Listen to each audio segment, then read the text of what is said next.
Hallo und herzlich willkommen zu einem neuen Video auf meinem Kanal ADD Smart Home. Ja, im heutigen Video möchte ich euch mal wieder ein neues Tool für euren Raspberry Pi vorstellen. Und zwar handelt es sich um das Tool Shinobi. Falls ihr Shinobi nicht kennt, das ist sowas ähnliches wie MotionEye. Aber der Vorteil von Shinobi ist, dass es weiterentwickelt, gepflegt wird, es weiterhin Updates gibt. Und das gibt es bei MotionEye nicht wirklich. Ich glaube, da ist seit 2 Jahren oder sowas nichts mehr passiert in der Hinsicht. Hat Shinobi noch ein paar andere Vorteile? Ja, es gibt auch noch ein paar andere Vorteile. Meiner Meinung nach ist es ein bisschen aufgeräumter, ein bisschen übersichtlicher, ein bisschen moderner. Und was auch noch ein relativ großer Vorteil ist, die Kameras lassen sich relativ einfach einbinden. Die Installation ist sehr einfach und es ist auch ein bisschen ressourcenschonender, habe ich zumindest das Gefühl. Also, falls euch das Ganze interessiert, falls euch das Thema Überwachungskameras und ähnliches interessiert und wie ihr die zum Beispiel in den I/O-Broker einbinden könnt, dann bleibt dran, nach einem kurzen Intro geht's los und denkt dran, falls euch das Video gefallen oder geholfen haben sollte, würde ich mich über einen Daumen hoch und ein Abo sehr freuen und nicht vergessen, die kleine Glocke zu aktivieren, damit ihr benachrichtigt werdet, sobald ein neues Video online ist. In diesem Sinne, viel Spaß mit dem Video, bis gleich.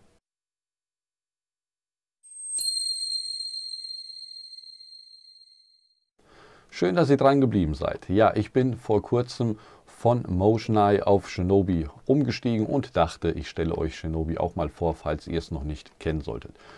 Was gibt es im heutigen Video zu sehen? Also zum einen zeige ich euch die Installation des Raspberry Pis. Für alle, die den Raspberry Pi schon installiert haben, könnt ihr den Teil dann überspringen. Dann geht es darum, wie ihr Shinobi installiert und wie ihr die ersten Kameras einfügt. Außerdem zeige ich für alle, die den I/O-Broker verwenden, wie ihr das Bild von Shinobi in die I/O-Broker WIS einbindet. Für alle, die das nicht interessiert, könnt dann abschalten. Auf jeden Fall, diese 2 Sachen gibt es oder diese 3 Sachen gibt es zu sehen. Und falls ihr mehr über Shinobi wissen solltet, dann müsst ihr auf Teil 2 warten. In Teil 2 zeige ich euch dann ein bisschen, was man einstellen kann, wie man Aufnahmen starten, Motion Detection aktiviert und so weiter und so fort. Aber das gibt es dann, wie gesagt, im zweiten Teil. Im heutigen Teil gibt es nur Installation und Einbindung in den I/O-Broker. Okay, dann würde ich sagen, wir wechseln auf den PC und machen dort weiter. So, bevor ich loslege, nochmal kurz der Hinweis, das Ganze funktioniert nicht nur für den Raspberry Pi. Die gleiche Vorgehensweise, die ich euch jetzt zeige, funktioniert auch für Proxmox, also für einen LXC-Container. Dort habe ich es installiert. Im heutigen Video geht es aber um den Raspberry Pi.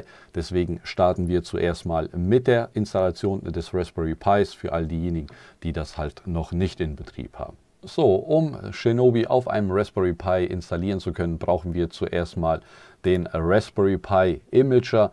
Damit funktioniert es aktuell am einfachsten.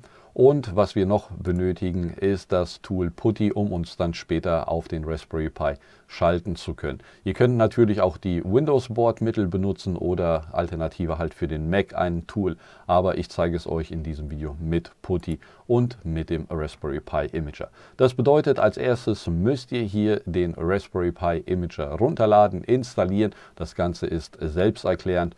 Und sobald das Ganze installiert ist, steckt ihr halt eure SD-Karte in den PC und dann geht es mit dem Imager weiter. So, bei mir ist der Raspberry Pi Imager schon installiert, deswegen gehen wir sofort hin und wählen hier zuerst mal unseren Raspberry Pi aus. In meinem Fall, ich habe hier den Raspberry Pi 4. Das Ganze funktioniert auch mit dem 5er, wählen hier das OS aus. Ich empfehle euch nicht die Desktop-Version zu installieren, außer ihr wollt es unbedingt haben, sondern die Lite-Version. Dazu geht ihr hier auf Raspberry Pi OS Others und wählt hier die Raspberry Pi OS Lite-Version in der 64-Bit-Version aus. Das Ganze funktioniert natürlich auch mit der 32-Bit-Version, aber die 64-Bit-Version bietet sich in unserem Fall halt an. Und zu guter Letzt müssen wir hier noch unsere SD-Karte auswählen. In meinem Fall ist es das hier. Sagen Next und gehen dann hier in die Einstellungen, denn wir müssen noch ein paar Einstellungen vornehmen, bevor wir das Ganze machen. Als erstes könnt ihr hier einen Hostnamen eintragen, müsst ihr aber nicht. Aber was ihr machen müsst, ist einen Benutzernamen eintragen und ein Passwort. Dann könnt ihr das WLAN schon mal hier voreintragen, falls ihr das Ganze per WLAN betreiben wollt. Ich empfehle euch, das Ganze aber nicht per WLAN zu betreiben, sondern mit einem Netzwerkkabel, da dadurch die Verbindung stabiler ist. Dann könnt ihr hier auch noch die Spracheinstellungen festlegen, also Europa und das Tastaturlayout Deutschland. Was ihr noch aktivieren müsst, ist den Dienst SSH. Dazu einfach den Haken bei SSH aktivieren, reinmachen und hier Passwort zur Authentifizierung verwenden. Bei Option müsst ihr nichts machen, sagen dann speichern, sagen hier anwenden und dann werden wir gefragt, ob wir wirklich löschen wollen und sagen hier ja. So, das Ganze dauert jetzt circa 3-4 Minuten und dann geht es weiter. So, das Ganze ist fertig und die Speicherkarte wurde beschrieben. Achtet darauf, dass, falls ihr diese Meldung hier bekommt, dass ihr nicht auf Datenträger formatieren klickt. Ansonsten ist alles wieder weg. Deswegen hier abbrechen wählen und dann das Ganze zumachen und die Speicherkarte in den Raspberry Pi stecken. So, Speicherkarte ist drin, Raspberry Pi startet jetzt, das dauert ungefähr 1-2 Minuten und dann können wir uns mit PuTTY auf den Raspberry Pi einloggen. Ihr müsst natürlich noch die IP-Adresse herausfinden oder ihr habt einen Hostnamen vergeben und könnt dann diesen Hostnamen als Verbindung oder zur Verbindung-Herstellung verwenden. So, wir öffnen PuTTY, PuTTY wie gesagt runterladen und dann einfach installieren, ist alles selbsterklärend. Und sobald das installiert ist und gestartet ist, sollte das ungefähr so aussehen wie hier. Das Einzige, was ihr jetzt noch machen müsst, ist hier die IP-Adresse eures Raspberry Pis eingeben. In meinem Fall ist das die hier. Wartet wie gesagt einen kurzen Augenblick und dann könnt ihr euch damit verbinden. So, in meinem Fall ist das Ganze noch nicht so weit gewesen, dauert noch ein bisschen. So, jetzt ist der Raspberry Pi online, klicken hier auf Akzeptieren und dann können wir uns anmelden. Das heißt, wir geben unseren Benutzernamen ein, in meinem Fall war das ja Eddie und das dazugehörige Passwort und dann sind wir auf unserem Raspberry Pi. Als erstes müssen wir Updates und Upgrades installieren und um das zu vereinfachen, beziehungsweise da wir das später brauchen, melden wir uns als Super-User bzw. als Root an. Das machen wir mit folgendem Befehl, sudo su. Alle Befehle findet ihr in der Videobeschreibung und falls ich irgendwo einen Fehler machen sollte oder ähnliches, findet ihr die Behebung dieses Fehlers auch in der Videobeschreibung. Also auf jeden Fall dort mal nachgucken. Also wir melden uns wie gesagt als Root an und dann sollte das Ganze so aussehen wie hier. Wie gesagt, als erstes die Updates und Upgrades installieren. Das machen wir mit apt-update und apt-upgrade. -y und bestätigen das Ganze. Ich mache das hier mal groß. Also apt-update und apt-upgrade -y. Das dauert ein paar Minuten, so 1-2 Minuten dauert das im Normalfall. Okay, oder gar nicht so lange, weil alles schon auf dem neuesten Stand ist. Jetzt müssen wir Shinobi installieren. Das ist ein relativ langer Befehl. Einfach Copy-Paste reinmachen und bestätigen. Jetzt werden wir 2-3 Mal ein paar Sachen gefragt und dann ist das Ganze auch schon installiert. So, das hier ist die erste Frage, die beantworten wir mit einem N, also No. Als nächstes werden wir gefragt, welches Betriebssystem läuft oder wir verwenden wollen. Wir sagen hier 1, Ubuntu Fast and Touchless. Im Normalfall sollte das passen. Falls bei euch irgendetwas anderes vorhanden sein sollte, dann wählt ihr das natürlich aus. Und zu guter Letzt werden wir gefragt, ob wir IPv6 temporär deaktivieren wollen. Falls ihr über IPv6 verbunden seid, dann könnte das jetzt ein Problem werden, aber im Normalfall ist man das ja nicht. Deswegen wählen wir hier Yes und nicht No. Also Y. Also wir deaktivieren das temporär. So, das war es im Endeffekt auch schon mit der ganzen Fragerei. Mehr kommt jetzt nicht. Das dauert jetzt, ich glaube, irgendwas so 3, 4, 5 Minuten und dann sollte Shinobi installiert sein. So, wunderbar. Die Installation ist abgeschlossen. Wir bekommen hier gesagt Installation complete und dass wir uns hier anmelden sollen bzw. diese Seite im Webbrowser öffnen sollen, um das Ganze zu konfigurieren. Das heißt, wir markieren das Ganze, rechte Maustaste drauf, dann wird es in die Zwischenablage kopiert und dann öffnen wir das Ganze im Webbrowser. So sieht das Ganze dann aus. Wir kopieren oder tragen hier die E-Mail-Adresse, die standardmäßig verwendet wird, ein, damit wir uns das erste Mal anmelden. Das Passwort lautet Admin und sagen dann Login. So, das hier ist jetzt die User-Verwaltung. Hier kann man noch keine Kamera oder ähnliches hinzufügen, aber was man hier machen kann, ist einen User anlegen. Das heißt, wir erstellen zuerst mal einen Account, tragen hier die E-Mail-Adresse ein. Bin mir nicht sicher, aber ich glaube, ihr könnt auch eine Fake-E-Mail-Adresse verwenden. Vergeben ein Passwort, wiederholen das Ganze nochmal und alles andere sind optionale Einstellungen. Die braucht ihr vorerst nicht zu machen. Im Grunde reicht es, wenn ihr diese zwei Sachen hier macht, also E-Mail und Passwort vergeben. Sagen Save.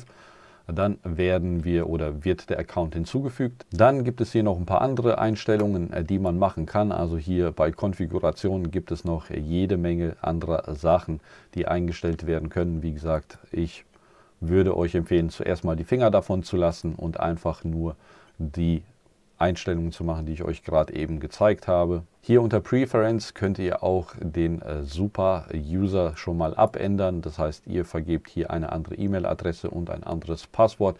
Ich lasse das hier so, ihr solltet das bei euch abändern. Hier bei Remote gibt es nichts. Custom Autoload auch nichts und hier Plugin Manager. Also falls ihr später mal Plugins installieren wollt, es gibt Plugins wie zum Beispiel Gesichtserkennung, Autokennzeichenerkennung und so weiter. Die könnt ihr hier installieren, aber das ist nicht Teil dieses Videos, sondern da gehen wir dann im zweiten oder dritten Teil drauf ein. Also falls ihr mehr darüber wissen wollt, dann nicht vergessen, den Abo-Button zu betätigen und die Glocke zu aktivieren, damit ihr benachrichtigt werdet, sobald dieses Video dann online ist. Und dort zeige ich euch dann, was alles weitere noch mit Shinobi möglich ist. Okay, also das passt soweit. Wie gesagt, nur Account erstellen. Und dann sagen wir Logout und melden uns dann mit diesem gerade erstellten User wieder an. So, Logout. Dann kommen wir hier auf die IP-Adresse ohne Super-User am Ende oder ohne Super am Ende und melden uns dann, wie gesagt, an. Ihr merkt auch hier, das Bild hat sich geändert. Ich glaube, vorher war es grün, jetzt ist es blau. Und wenn ihr eure Daten eingetragen habt, sagt ihr Login. Diese Meldung könnt ihr vorerst mal ignorieren. Und dann sollte gleich noch eine Meldung kommen. Die könntet ihr auch ignorieren oder ihr spendet oder was auch immer. Das Ganze ist kostenlos. Ich sage hier Don't show me for 1 week. Und dann geht es darum, Shinobi, die ersten Kameras in Shinobi hinzuzufügen. Der einfachste Weg, das zu machen, ist, indem ihr hier auf der linken Seite auf OnFIF Scanner geht und einfach mal nach allen möglichen suchen lasst. Jetzt muss man hier ein paar Sachen wissen. OnFIF ist so ein Standardprogramm oder Protokoll. Nicht alle Hersteller halten sich explizit an die Vorgaben. Jeder macht da so ein bisschen sein eigenes Süppchen, kochen und sowas. Und deswegen kann es sein, dass eure Kamera nicht direkt auftaucht. Falls das nicht der Fall sein sollte, wir können die auch noch manuell hinzufügen. Das zeige ich euch gleich. Aber zuerst mal machen wir diesen OnFIF-Scanner und sagen einfach mal Search. Das heißt, er geht jetzt das komplette Netzwerk durch und listet euch hier alle möglichen Geräte auf, mit denen ihr euch verbinden könnt. So, jetzt steht hier überall Not Found, Not Found. Wenn ihr ein bisschen aber runter scrollt, gibt es irgendwo dann Geräte, wo was anderes steht. Das hier ist es nicht, das ist keine Kamera.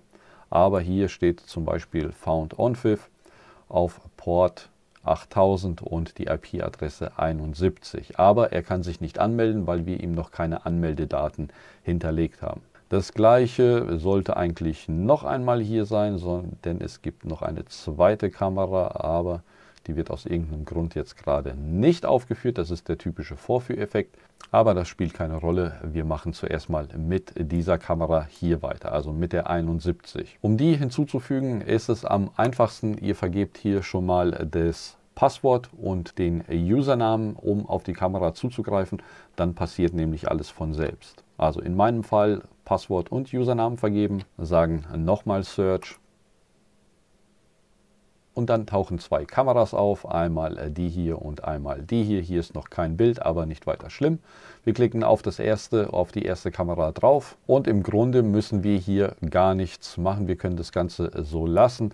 Wir können hier aber einen Namen zum Beispiel vergeben und ansonsten können wir alles so lassen, wie es ist. Sagen hier Save und dann wird die Kamera hier auf der linken Seite in zu unserem Reiter Monitor hinzugefügt. Das dauert einen kurzen Augenblick, wartet bis das hier auftaucht und dann ist die Kamera hier zu sehen. So, das gleiche machen wir jetzt noch mit der zweiten Kamera, die er hier gefunden hat. Das heißt, wir gehen jetzt hier wieder auf OnVIF Scanner. Hier ist ja die zweite Kamera noch verfügbar. Fügen auch die hinzu, können auch der hier einen Namen vergeben. Ich lasse das Ganze mal so, wie es ist, sagen Save und dann wird die auch unserer Monitorspalte hinzugefügt. Auch hier wieder warten, bis das Ganze hier angezeigt wird, dass das Ganze erfolgreich war. So ist jetzt angezeigt und dann wieder zurück auf die Monitorseite. So, jetzt werden hier unsere zwei Kameras angezeigt. Und hier unter Live Grid kann man sich die auch angucken. Das heißt, man klickt hier einfach auf Live Grid und dann Open All Monitors. Dann wird das Bild hier geöffnet und weil die Auflösung oder das Bildverhältnis nicht passt, sagen wir hier Original Aspect Ratio und dann sollte sich das ändern, wenn man richtig draufklickt. So, und jetzt wird das Ganze sauber angezeigt. So, jetzt habe ich noch zwei Kameras, die nicht gefunden wurden und das liegt an zwei Sachen. Die eine Kamera, die hat einen anderen OnVIF-Port, die läuft nämlich über Port 9000, deswegen wird sie nicht gefunden. Das heißt, das müssen wir manuell abändern und die andere Kamera, die wird mit Hilfe eines Tools durchgereicht und diese muss ich dann manuell hinzufügen. Das heißt, wir gehen hier zuerst mal wieder auf den OnVIF Scanner. Und hier ist es so, dass diese Kamera auf einem anderen Port kommuniziert. Vergebe hier wieder oder trage hier den Usernamen ein, um sich mit der Kamera zu verbinden. Die hat nämlich einen anderen Usernamen. Sagen wieder Search. Und dann taucht das Ganze hier auf. Auch hier wieder Namen vergeben. Save sagen. Und dann ist sie auch wieder hier oben zu finden. So, das dauert wieder einen kurzen Augenblick. Wie gesagt, immer warten, bis hier das angezeigt wird. Jetzt ist sie da. Und wenn wir hier auf Live Grid gehen und sagen wieder hier Open All Monitors, dann wird das Ganze hier angezeigt. So, und zu guter Letzt die Kamera, die nicht über OnVIF angesteuert werden kann. Das können wir wie folgt machen. Wir gehen hier unten rechts auf diesen blauen Button mit den drei Strichen und sagen Edit New. Scrollen hier ein bisschen runter bis zu Connections und hier gibt es eine Zeile, wo wir den Pfad zur Kamera eintragen können. In meinem Fall ist es hier so ein RTSP-Stream, der durchgereicht wird von einem anderen Programm. Sagen hier einfach Save, falls alle anderen Einstellungen passen. Im Normalfall trägt man hier den Benutzernamen, das Passwort und so weiter ein in Kombination mit der IP-Adresse und dann wird das Ganze verbunden. Den RTSP-Stream, den Link dazu, den findet ihr auf der Seite eures Herstellers oder in der Bedienungsanleitung oder was auch immer. Und den könnt ihr hier, wie gesagt, eintragen. So, jetzt gehen wir wieder zu Monitors. Jetzt sind alle Kameras hier, sollten zumindest alle Kameras hier sein. Dann wieder auf Live Grid und sagen wieder Open All. Und dann sind hier 4 Kamerabilder zu sehen. Die sind alle in voller Auflösung eingestellt. Und im Grunde war es das. So, das heißt, wir haben automatisch ein paar Kameras über OnVIF installiert, eine über einen RTSP-Stream und bei der einen mussten wir den Port ändern, damit das Ganze angezeigt wird. Was jetzt hier schön zu sehen ist, alle Kameras sind live geschaltet, das heißt, das Kamerabild wird jetzt live geschickt und wir haben eine CPU-Auslastung aktuell von 9%, also im Grunde ist das gar nichts. Das heißt, relativ ressourcenschonend hier mit einem Raspberry Pi 4 mit 4 GB RAM und der hat hier noch genug RAM-Speicher übrig und wie gesagt, die CPU-Last ist auch sehr gering. So, dann würde ich sagen, gucken wir uns jetzt mal an, wie wir das Ganze in den I/O-Broker integrieren. Das ist im Grunde relativ einfach. Ihr geht hier auf der linken Seite relativ weit unter auf API-Keys. Gebt hier 0.0.0 ein und hakt dann hier an, was ihr alles mit diesem API-Key machen könnt oder machen wollen könnt. Ich mache so, ich hake einfach alles an. Alternativ könnt ihr da einfach nur Can View Stream machen oder Can View Video. Bin jetzt gar nicht mal so sicher, welcher das genau ist. Klickt dann hier auf Add New und dann seht ihr hier, ein neuer API-Key wurde erstellt. Das ist unser API-Key und hier sieht man, was er alles machen kann. So, um das Ganze jetzt in den I/O Broker zu integrieren, gehen wir wieder hoch, gehen hier auf Live View, wählen uns die Kamera aus, klicken hier auf die 3 weißen Balken, scrollen hier ein bisschen runter und dann gibt es hier einen Menüpunkt, der heißt Pop. Dann geht hier ein neues Fenster auf. Wir kopieren uns hier die Adresse aus der Adressspalte, wechseln dann in den I/O Broker, in die I/O Broker Viz. Wählen hier iFrame aus, also ziehen das Widget hier rein, fügen die Adresse hier rein und dann haben wir ein Bild. Das Problem hierbei ist, dass wir aktuell noch so einen saisonalen API-Key verwenden. Das ist der hier, das ist die erste Zahl.